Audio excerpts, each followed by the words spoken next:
Salam dostlar, mən belə badımcan sırdağı bişirirəm. Adətən bu bizim cənub bölgəmizdə çox bişirilir. Badımcanı soyduq ilk öncədən. Biraz duz vurduq, qaldı suyu, acı suyu çıxandan sonra ona isti su tökürük, suyunu sıxırıq, badımcanı qızardırıq. Yəni çox yox. Vamxodda qızardırıq, üstünə belə pomidoru, soyulmuş pomidoru doğrayıb tökürük. Sonra sarımsağı fiyorkadan belə çəkirik, 3-4 diş sarımsaq və yaxud sarımsağı əzənlə sıxırıq bunun üstünə. Uzun belə səpirik. Kim istəyir, kim istəyir belə pul biber, qırmızı pul biber. Belə səpirik.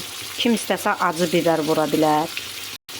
Azca belə su ona tökürük.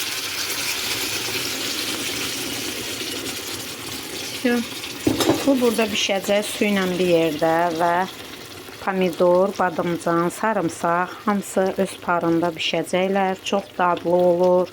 Siz də bişirin, nuş edin.